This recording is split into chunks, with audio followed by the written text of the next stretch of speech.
C'est une dinguerie de voir aujourd'hui les Coréens du Sud capables de se lever contre leur propre gouvernement. Nous, on doit être capable aujourd'hui de se sortir de la merde, les gars. D'accord? C'est hyper important. En fait, il faut savoir que la Corée du Sud, ils ont le plus gros taux de suicide au monde. D'accord? Parce qu'il y a une pression sociale de fou, parce que les gens sont comparés en permanence les uns aux autres. En gros, leur modèle de vie, les gars, c'est une catastrophe parce qu'on leur a imposé ça.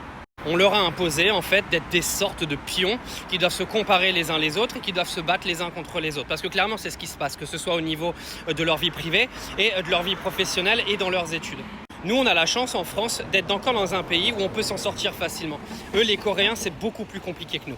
Nous, on a 10 000 opportunités, d'accord? Avec le business en ligne et tout, on peut largement mieux s'en sortir que eux parce qu'on a des meilleurs salaires à la base, on peut investir souvent un petit peu plus d'argent dedans, plus de temps parce qu'on travaille moins qu'eux.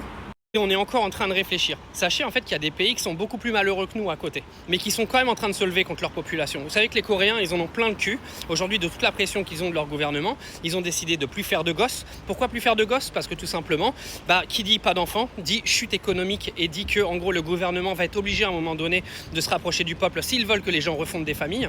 Il faut savoir qu'ils ont le taux de natalité le plus bas au monde, 0,7 enfants par famille, et que pour que l'équilibre aujourd'hui de la population il reste, il faut qu'il y ait minimum 2 enfants par famille ici. Donc en fait, c'est leur façon de se révolter. Les jeunes, ils en ont plein le cul. Du coup, leur façon de montrer en gros qu'ils sont pas contents, ils font plus de mômes, ils font plus de famille. Les femmes, elles ont monté un collectif justement pour se battre contre ça. Donc les femmes sont en rébellion en Corée du Sud également. Et eux, c'est leur façon de faire et c'est la seule solution qu'ils ont. Nous, on en a 10 000 des solutions. On a moyen aujourd'hui de s'en sortir en testant des choses nouvelles. Moi, je t'en ai mis à disposition. Si jamais ça t'intéresse, tu m'envoies un message en privé. J'ai ouvert les conversations privées sur ce compte. Mais à un moment donné, les gars, faut arrêter de se laisser pisser dessus comme ça par les gouvernements. À un moment donné, tu dois être capable de prendre ta vie en main et dire à ce gouvernement « Je t'emmerde, ma vie c'est la mienne, c'est pas la tienne, elle t'appartiendra jamais ».